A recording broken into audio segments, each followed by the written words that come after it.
Hello everyone, आज के इस वीडियो में हम कोऑर्डिनेट ज्योमेट्री के बारे में सब कुछ जानने वाले हैं। देखिए, कोऑर्डिनेट ज्योमेट्री आपका काफ़ी ज़्यादा इंपॉर्टेंट चैप्टर है एग्जामिनेशन पॉइंट ऑफ व्यू से, और आगे भी काफ़ी ज़्यादा यूज़ होने वाला है। तो यहाँ पर आपके पास क्या होते हैं, कोऑर्डिनेट्स होते हैं। कोऑर्डिनेट्स जैसे कि आपने पढ़ा होगा, ये आपकी वाई एक्सिस हो गई और ये क्या हो गई, आपकी एक्स एक्सिस। इसको हम ओरिजिन कह देते हैं। ये एक्स और ये एक्स डैश, यानी कि यहाँ पर तो एक्स की पॉजिटिव वैल्यूज़ होती हैं आपकी, और यहाँ पर एक्स की नेगेटिव वैल्यूज़ होती हैं। तो मान लीजिए ये 1 है, ये 2 है, ये 3, तो इधर क्या आ जाएगा, -1, -2, -3। ऐसे ही ये वाली जो एक्सिस है आपकी, इसको वाई एक्सिस कहा जाता है और इसको वाई डैश कहा जाता है। यानी कि यहाँ पर तो y की वैल्यूज़ पॉजिटिव होती हैं और यहाँ पर y की वैल्यूज़ नेगेटिव होती हैं। तो इसको मैंने लिख दिया 1, 2, 3, और इसको मैंने क्या लिख दिया, -1, -2, -3। तो ऐसे हम क्या वैल्यूज़ को लिख सकते हैं, जो ये हॉरिजॉन्टल है ये आपकी एक्स एक्सिस होती है, और जो ये वर्टिकल है इसकी क्या होते हैं, वाई एक्सिस। अब आपने एक चीज़ पढ़ी होगी कि कोई भी कोऑर्डिनेट किस फॉर्म में लिखा जाता है, कोई भी कोऑर्डिनेट एक्स और वाई के फॉर्म में लिखा जाता है। किस फॉर्म में लिखा जाता है, एक्स और वाई के फॉर्म में। जो पहले वैल्यू होती है वो एक्स की होती है, और जो बाद में वैल्यू लिखी होती है वो किसकी वैल्यू होती है, आपकी वाई की वैल्यू। फॉर एग्जाम्पल, मेरे पास कोई कोऑर्डिनेट है, कोई पॉइंट है 2, 3। अब मैं यहाँ पर पूछूं आपसे कि x की वैल्यू क्या रहेगी, आप कहेंगे कि सर x की वैल्यू तो 2 होगी और y की वैल्यू क्या हो जाएगी, 3। इतना आपको समझ में आया। लेकिन सिर्फ इतनी चीज़ें थोड़ी ना आएगी। सबसे पहले आएगा आपका डिस्टेंस फॉर्मूला। क्या आएगा, डिस्टेंस फॉर्मूला। अब जो ये डिस्टेंस फॉर्मूला है ये क्या होता है सर, मान लीजिए मेरे पास 2 पॉइंट है, एक पॉइंट मैंने यहाँ पर मान लिया और एक पॉइंट मैंने यहाँ पर कंसीडर कर लिया। अब इस पॉइंट के जो कोऑर्डिनेट्स हैं वो मैंने क्या लिख दिए, x1, y1, और इस पॉइंट के कोऑर्डिनेट्स मैंने क्या लिख दिए, x2, y2। क्या लिख दिए भाई, x2, y2। अब अगर मुझे इन दोनों पॉइंट्स के बीच डिस्टेंस निकालना है, अगर मुझे इन दोनों पॉइंट्स के बीच डिस्टेंस निकालना है, तो वो डिस्टेंस किसके इक्वल होता है आपका, अंडर द रूट क्या, x2 माइनस x1 का होल स्क्वायर, और आपका क्या होता है, y2 माइनस y1 का होल स्क्वायर। जो डिस्टेंस फॉर्मूला है आपका वो किसके इक्वल होता है, under the root x2 minus x1 का whole square plus y2 minus y1 का होल स्क्वायर। तो उम्मीद है ये आपको समझ में आया डिस्टेंस फॉर्मूला। अब आप कहेंगे सर कैसे, तो देखिए मैंने यहाँ पर 2 पॉइंट मान लिए। एक पॉइंट मैंने मान लिया क्या, 2, 3, और दूसरा पॉइंट मैंने क्या मान लिया, 5, 4। ये 2 पॉइंट्स हैं आपके पास।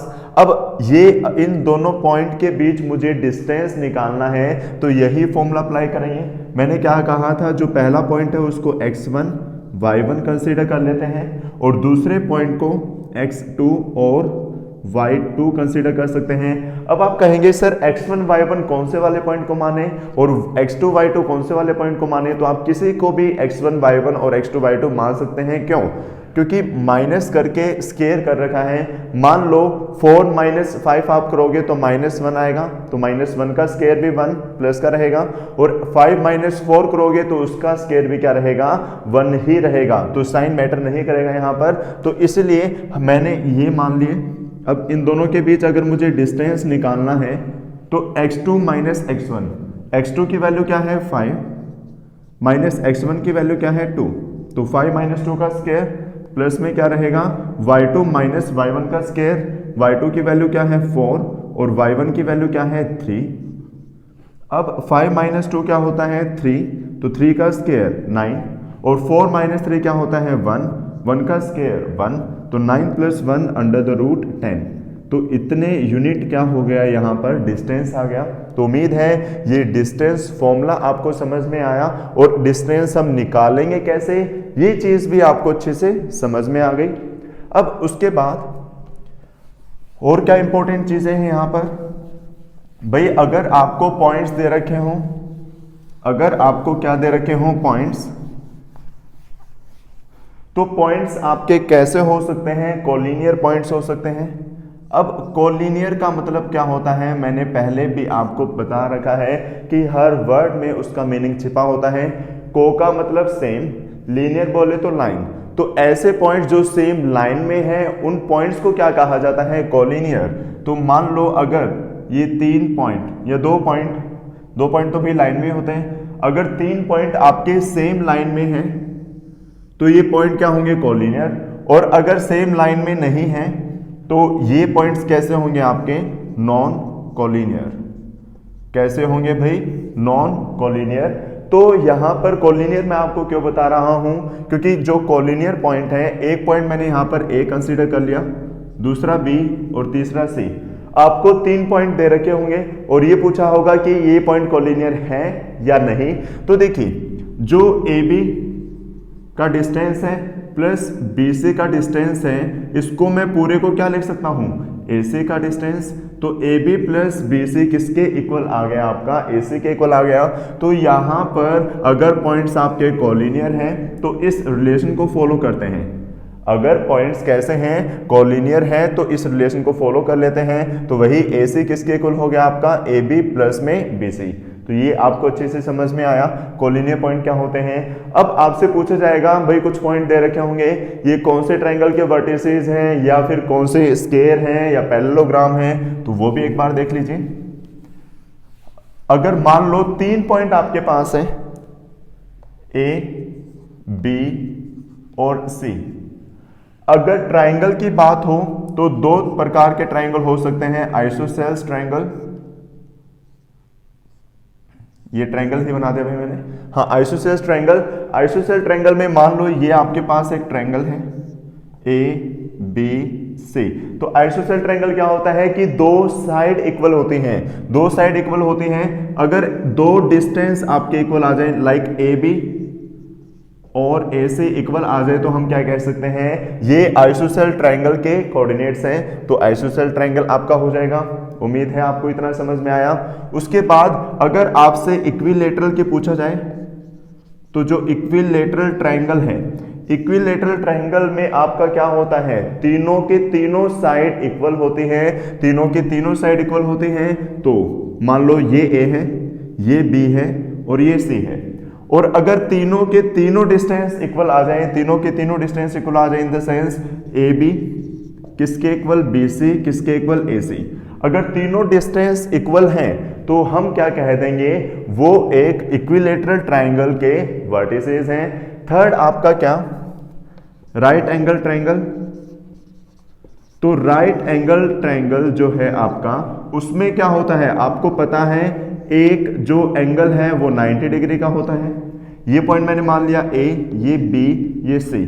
अगर ऐसा है तो इसमें आपके जो राइट एंगल ट्रायंगल है उसमें क्या लगता है, पाइथागोरस थ्योरम लगती है, यानी कि हाइपोटेन्यूज। हाइपोटेन्यूज क्या है, AC। AC का स्क्वायर किसके इक्वल आएगा, AB का स्क्वायर प्लस BC का स्क्वायर। तो जिसमें पाइथागोरस थ्योरम लग जाए, यानी कि AB के डिस्टेंस का स्क्वायर अगर इक्वल है AB के स्क्वायर प्लस BC के डिस्टेंस के स्क्वायर के, तो हम क्या कह देंगे कि वो वर्टिसेस आपके किसके हैं, वो वर्टिसेस आपके राइट एंगल ट्रायंगल के हैं। तो ट्रायंगल के बारे में आपको समझ में आया अच्छे से। उसके बाद और इस चैप्टर में आपसे क्या पूछा जा सकता है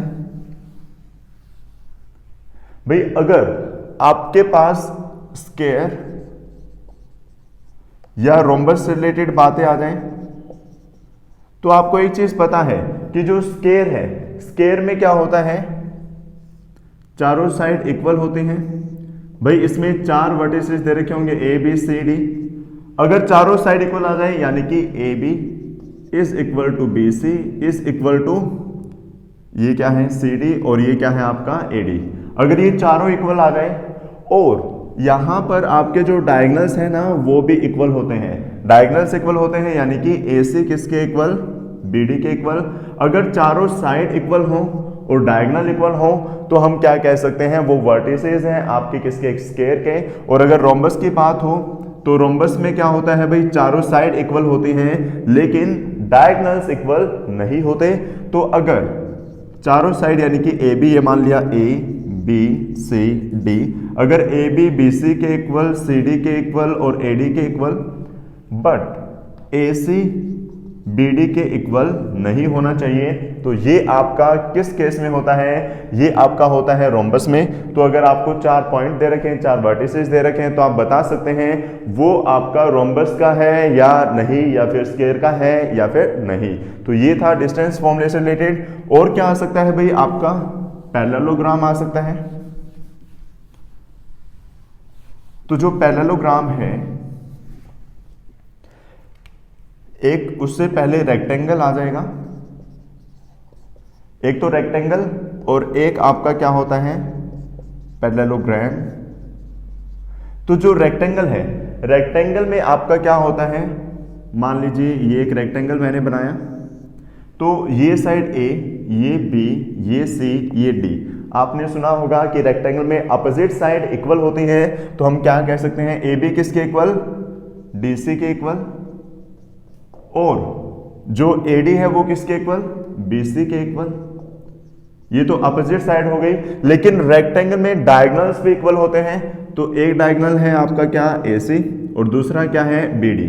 तो आपका यहां पर AC किसके इक्वल होगा? BD के इक्वल होगा। ये चीज क्लियर?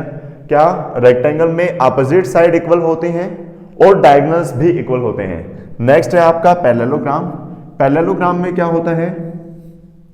ये ऐसा कुछ आपका पैरेललोग्राम होता है जिसके दो साइड्स पैरेलल और इक्वल होती हैं, अपोजिट साइड। तो ये मैंने A मान लिया, ये B, ये C, ये D।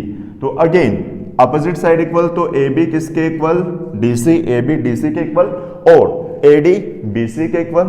तो मैंने क्या लिखा? AD जो है वो किसके इक्वल? BC के। लेकिन यहां पर जो डायगोनल्स हैं वो इक्वल नहीं होते।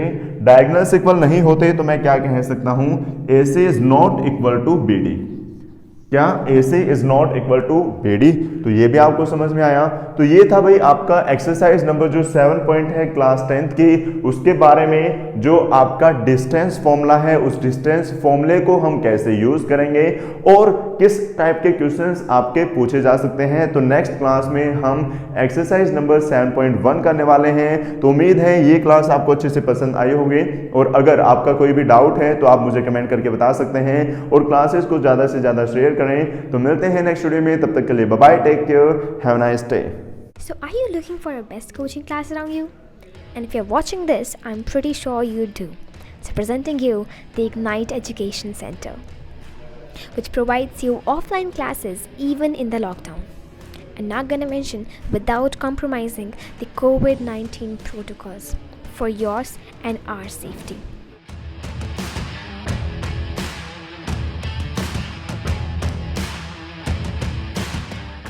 So do you see the confidence in the teachers? I'm pretty sure you do. Because we have got an experienced, amazing, beautiful young staff for your children.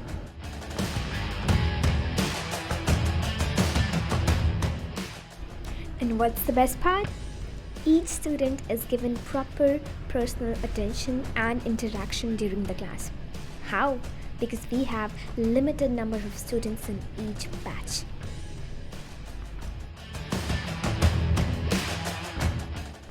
Not to mention chapter-wise printed handwritten notes for every standard. Not just that, but a library with loads of books of every genre.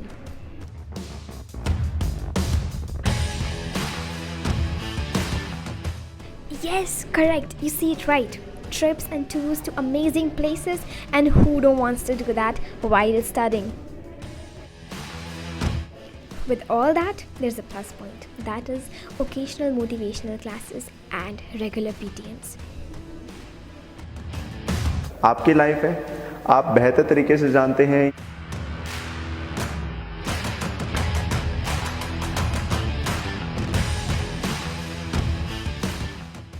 Did I happen to mention the online classes that we have? Well, you got it right. We got online classes for each subject. You still got any doubts? Well, just don't bother. Come over, see for yourself.